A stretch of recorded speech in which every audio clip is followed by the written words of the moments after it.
नमस्कार दोस्तों, DD react के एक और रिएक्शन वीडियो में आप सभी का स्वागत है। मैं हूं आलोक। तो आज एक बार फिर से इन्हीं senior sports journalist Farid Khan का वीडियो लेकर आया हूं। और ये वीडियो लेकर आना इसलिए भी जरूरी था क्योंकि इसमें भी उन्होंने प्रोपेगेंडा फैलाने की कोशिश की है, फेक न्यूज देने की कोशिश की है।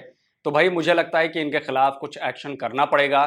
इनको समझाना पड़ेगा कि भाई आप ऐसी बातें मत करें और ये फेक चीजें मत करें। अब इस बार क्या हुआ है कि जो आईसीसी की रैंकिंग आई है, इस रैंकिंग में शुभमन गिल जो है वो बाबर आजम को पछाड़कर नंबर 1 बन गए हैं और सिराज जो है हमारे बॉलर वो नंबर 1 बॉलर बन गए हैं। अब इसको लेकर इनको मिर्ची लगी है और देखिए इस पर ये क्या कह रहे हैं, मैं इनका जवाब दूंगा। वही हुआ जिसका डर था। बाबर आजम 938 दिन बाद, लगभग 3 साल बाद नंबर 1 रैंकिंग से नीचे आ गए। बाबर आजम नंबर 2 बन चुके हैं और 938 दिन बाद, हाँ तो ठीक है, करीब 2.5 साल हुआ ना भाई। 2021 में मुझे याद है कि शायद ये नंबर 1 बने थे, आई थिंक मार्च में, मार्च 2021 में। तो मार्च 2022 में 1 साल, मार्च 2023 में 2 साल, और इधर मार्च अप्रैल मई जून जुलाई अगस्त सितंबर अक्टूबर, हाँ तो करीब 6 महीने, हाँ तो 2.5 साल में, 2.5 साल में, ठीक है। शुभमन गिल, इंडिया के प्रिंस शुभमन गिल नंबर 1 पर आ गए हैं। पहली दफा 3 साल में कोई बल्लेबाज बाबर आजम से ओडीआई रैंकिंग्स में ऊपर आया है। बाबर आजम के रेटिंग पॉइंट्स है 924 और शुभमन गिल के हैं 930। ये 6 पॉइंट्स। अरे सीनियर स्पोर्ट्स जर्नलिस्ट साहब, डेटा तो सही से पढ़ना सीख लीजिए, सही से डेटा पढ़ना सीखिए। यहां भी गलत जानकारी दी आपने। शुभमन गिल के 930 नहीं है, 830 हैं। शुभमन गिल का जो रैंकिंग में नंबर मिलता है ना वो 830 हैं और बाबर आजम के हैं जो 824 हैं। आपने 100 पॉइंट बढ़ा दिए और आप अपने आप को सीनियर स्पोर्ट्स जर्नलिस्ट कहते हैं। आप डेटा ही गलत पेश कर रहे हैं, गलत इंफॉर्मेशन दे रहे हैं, गलत जानकारी दे रहे हैं। थोड़ा पढ़ लिख लिया कीजिए भाई, थोड़ा पढ़ लिख लिया कीजिए। के 930। ये 6 पॉइंट्स का डिफरेंस है जो 3 साल बाद बाबर आजम को अपनी टॉप पोजीशन से नीचे ले आया है। अब बहुत सारे सवाल उठ रहे हैं इस चीज पर क्योंकि पाकिस्तान फैंस खुश नहीं है बीसीसीआई के डिसीजन से। वो कह रहे हैं कि शुभमन गिल ने तो एक बीसीसीआई के डिसीजन से आपका दिमाग खराब हो गया है, लॉस्ट ऑफ माइंड है, आप आउट ऑफ माइंड हो गए हैं। ये बीसीसीआई का डिसीजन है। शुभमन गिल अगर वनडे रैंकिंग में नंबर 1 पे आते हैं तो ये बीसीसीआई का डिसीजन है। मोहम्मद सिराज अगर नंबर 1 बॉलर बनते हैं ओडीआई में, ये बीसीसीआई का डिसीजन है। आप ये फेक न्यूज देना बंद कीजिए, वरना मेरे दर्शक आपके वीडियोस को रिपोर्ट करना शुरू करेंगे। और मैं आपको बड़े लंबे टाइम से कह रहा हूं कि प्लीज ऐसा मत करें। ये फेक जानकारी मत दें, प्रोपेगेंडा मत चलाइए। आपको लग रहा है कि आप इससे व्यूज पा जाएंगे, आपको लग रहा है कि इससे आपकी ख्याति हो जाएगी, आपको शोहरत मिलेगी। यकीन मानिए आपका नुकसान होने वाला है। नॉर्मली मैं किसी के लिए ऐसा नहीं कहता, लेकिन मैं इसलिए कह रहा हूं कि आप लगातार ऐसी चीजें कर रहे हैं। इसलिए रिक्वेस्ट है आपसे, आप किस आधार पर कह रहे हैं कि बीसीसीआई ने किया है? किस आधार पर कह रहे हैं कि बीसीसीआई की रैंकिंग है? आपने रैंकिंग के नियम पढ़े हैं? आप सीनियर स्पोर्ट्स जर्नलिस्ट है, आपने रैंकिंग के नियम पढ़े हैं आपने कि रैंकिंग कैसे की जाती है? और ये आईसीसी की रैंकिंग है, आपने जाके नियम पढ़े हैं? नियम पढ़े होते तो आपको पता होता कि ये प्लेयर की परफॉर्मेंस पे डिपेंड करता है।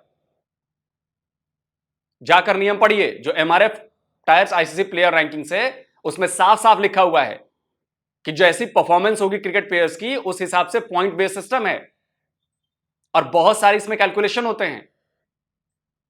दूसरी चीज, ये सब कुछ ऑटोमेटेड प्रक्रिया है, इसमें कोई ह्यूमन इंटरफेरेंस नहीं होती कि मेरा मन किया तो मैंने शुभमन गिल को 830 दे दिया और उसको 824 दे दिया। ये बिल्कुल ऐसा नहीं होता। और ये पूरी तरह से उनकी परफॉर्मेंस पे, उनके रिकॉर्ड्स पे बेस होता है। सीनियर स्पोर्ट्स जर्नलिस्ट होने के नाते आपको इतना तो पता होना चाहिए। दर्शक सब देख रहा है फरीद जी, दर्शक सब देख रहा है। बीसीसीआई के डिसीजन से। वो कह रहे हैं कि शुभमन गिल ने तो एक 90 किया था श्रीलंका की टीम के खिलाफ, उसके बाद 24 स्कोर किया साउथ अफ्रीका के खिलाफ, जबकि बाबर आजम की match winning innings 66 not out की आई न्यूजीलैंड के अगेंस्ट, जो कि एक बहुत तगड़ी टीम है जिसकी रैंकिंग बहुत बेहतर है श्रीलंका से। तो बाबर आजम नंबर 2 पर कैसे आ गया? बाबर आजम अरे यार एकदम दिमाग से पैदल हो बे। सब्जेक्टिव नहीं होता, रैंकिंग का सिस्टम सब्जेक्टिव नहीं है। पढ़े लिखे हो कि नहीं हो? सब्जेक्टिव नहीं है कि न्यूजीलैंड के खिलाफ। अच्छा, तो जिम्बाबर क्यों कहते हैं उसको, ये भी बताओगे? बाबर आजम को जिम्बाबर क्यों कहते हैं? नहीं बताओगे? छोटी टीमों के खिलाफ उसके भी अच्छे प्रदर्शन है ना।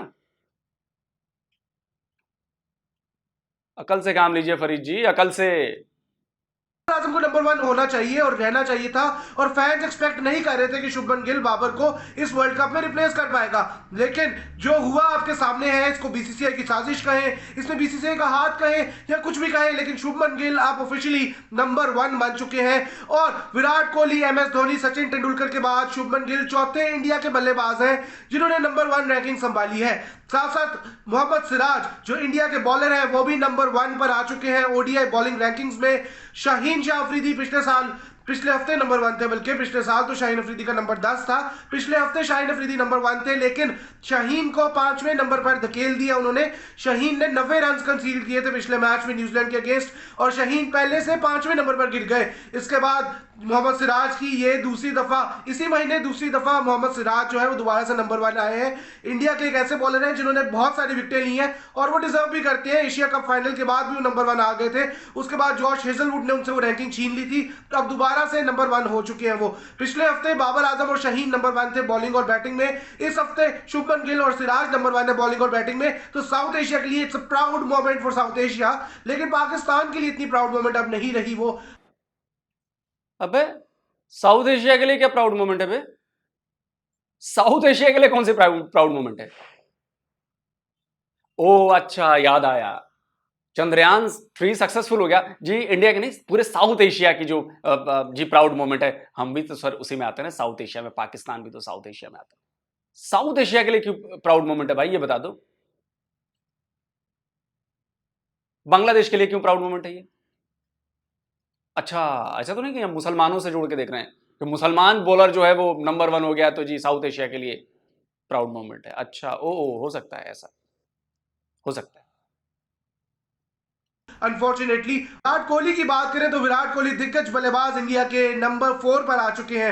770 उनके रेटिंग पॉइंट्स हैं। जो क्विंटन डिकॉक है नंबर 3 पर, वो है साउथ अफ्रीका के सलामी ओपनिंग बल्लेबाज, उनके 771 रेटिंग पॉइंट्स हैं। तो विराट भी अब दोबारा से टॉप 3 में आने वाले हैं और हो सकता है कि नंबर 1 पोजीशन के लिए आगे आने वाले वक्तों में वो भी लड़ाई करें। लेकिन बहुत इंपॉर्टेंट है ये भी जानना कि इंडिया के कैप्टन रोहित शर्मा अब नंबर 6 पर आ गए हैं, तो ये उनके लिए एक बहुत बड़ी एफर्ट है। साथ ही मामूल हक एक पोजीशन नीचे गिर के नंबर 13 पर आ गए हैं। फखर जमान जो है वो नंबर 11 पर आ गए। अपनी बड़ी अच्छी इनिंग्स उन्होंने खेली, fastest century by Pakistan batter किया उन्होंने अगेंस्ट न्यूजीलैंड किसी भी वर्ल्ड कप में। उसके बाद इब्राहिम जदरान ने कल 100 किया, वो नंबर 12 पर आ गए हैं। 7 दर्जे उन्होंने जो है वो हासिल किए हैं, क्लाइंब किए ऊपर, और आकर नंबर 12 पर वो आ चुके हैं। और शाहीन अफरीदी की दोबारा पाकिस्तान बॉलर्स में सबसे ऊपर अभी भी रैंकिंग है, सबसे आगे वो है, और अभी भी वो नंबर 5 पर मौजूद है। एडम जैम्पा नंबर 3 पर मौजूद है। ऑलराउंडर्स में बात करें तो शाकिब अल हसन अभी भी नंबर 1 पर है, बड़े जुमान है उस पर, बड़ी बातें उनकी हो रही हैं, बड़े चर्चे उनके हो रहे हैं ऑफ फील्ड इश्यूज पे, ऑन फील्ड इश्यूज पे, लेकिन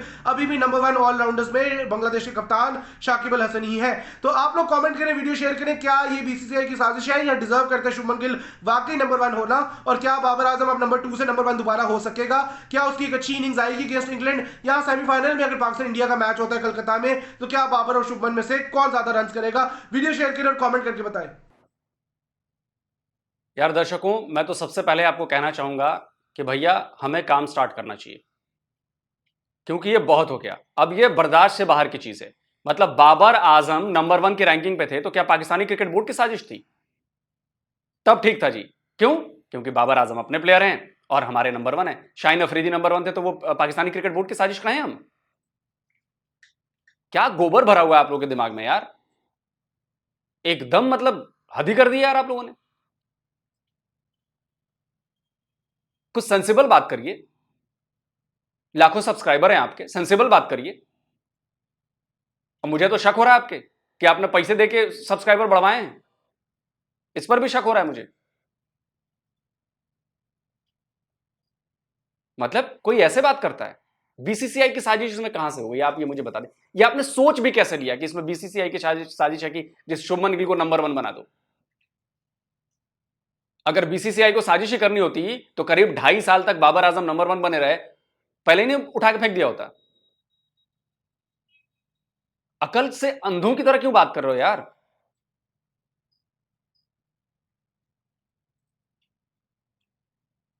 व्यूज कमा लोगे, इज्जत ना कमा पाओगे, ये बात ध्यान रखना। व्यूज कमा लोगे, इज्जत ना कमा पाओगे। 2 कौड़ी की इज्जत नहीं रहेगी आपकी, 2 कौड़ी की, जो इस तरह की बातें आप कर रहे हो। मैं एक बार फिर से मैं ढंग से बताने वाला हूं कि आईसीसी प्लेयर रैंकिंग क्या है। आईसीसी की वेबसाइट पे जाइए, वहां पर बताया गया है कि मेथड क्या है। साफ लिखा है वहां पर कि जो इंटरनेशनल क्रिकेट प्लेयर्स हैं, उनकी परफॉर्मेंस है, उनकी जो रैंकिंग है, वो एक पॉइंट बेस्ड सिस्टम पर तय की जाती है।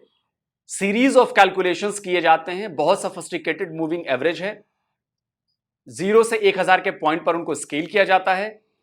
अगर प्लेयर की परफॉर्मेंस पिछले रिकॉर्ड से इंप्रूव हो रही है तो प्लेयर्स के पॉइंट्स इंक्रीज होते हैं, और अगर उसकी परफॉर्मेंस डिक्लाइन हो रही है तो उसके जो पॉइंट्स होते हैं वो कम होते हैं। साफ साफ इसमें लिखा है कि there is no human intervention in this calculation process and no subjective assessment is made. यानी कि कोई जरूरी नहीं है कि जिम्बाब्वे जो है वो जिम्बाब्वे के खिलाफ अगर सेंचुरी मारते हैं तो उनके पॉइंट्स कम गिने जाएंगे, और ऑस्ट्रेलिया के खिलाफ या न्यूजीलैंड के खिलाफ सेंचुरी मारते हैं तो उनके पॉइंट्स ज्यादा गिने जाएंगे। सब्जेक्टिव नहीं है, जैसी परफॉर्मेंस होगी वैसे उनके पॉइंट्स बढ़ेंगे और घटेंगे। तो शुभमन गिल की परफॉर्मेंस आगे बढ़ रही है और आप शुभमन गिल का सवाल उठा रहे हो कि जी इनके खिलाफ सेंचुरी मार दी और कमजोर टीम के खिलाफ मारी, न्यूजीलैंड के खिलाफ बाबर आजम ने मारी। पागलों की तरह बात मत करिए। वैसे पाकिस्तान के जो ज्यादातर लोग हैं ना, जब वो लॉजिक पेश करते हैं, अपनी दलील पेश करते हैं, तो वो पागलों की तरह ही बात करते हैं, जो फरीद भाई आप कर रहे हो। और मैं रिक्वेस्ट कर रहा हूं आपसे फिर से कि फैक्ट और लॉजिक पे बात किया करें। आप बता दीजिए कि भाई बीसीसीआई की साजिश कैसे है, और नहीं तो खैर आपकी तो आदत है थूक के चाटने की। खैर इसमें तो मैं कुछ कह नहीं सकता, थूक के चाटने की आपको आदत है तो आप थूक के चाटते रहो। लेकिन मैं आपको भरोसा दिलाता हूं कि आप जब तक इस तरह की बातें करते रहेंगे, मैं आपको काउंटर करता रहूंगा। और काउंटर इसलिए करूंगा क्योंकि आपकी ये जो घटिया सोच है ना आपके दिमाग में, बीसीसीआई के प्रति जो आपकी नफरत है, बीसीसीआई ने आपका कुछ बिगाड़ा है क्या? 2-4 कनाल जमीन अगर आपके पास है तो लिखा लिया क्या, कब्जा कर लिया क्या उस पर? लॉजिक पे बात करो ना यार। वर्ल्ड कप चल रहा है, कोई मजाक नहीं चल रहा है। आपको लग रहा है कि इससे मुझे शोहरत मिल रही है, मेरे नाम की चर्चा हो रही है, तो चर्चा तो हसन रजा की हो रही है, गालियां पड़ रही हैं उसको, वैसे ही आपको भी गालियां पड़ेंगी। हसन रजा के भी चर्चे हो रहे हैं भाई, पता है ना। तो चर्चा अच्छाई में कराइए कि नहीं यार फरीद ने ये बात कही है, क्या मार्के की बात कही है। आप सस्ती शोहरत बटोरना चाहते हैं, सस्ती लोकप्रियता बटोर रहे हैं आप।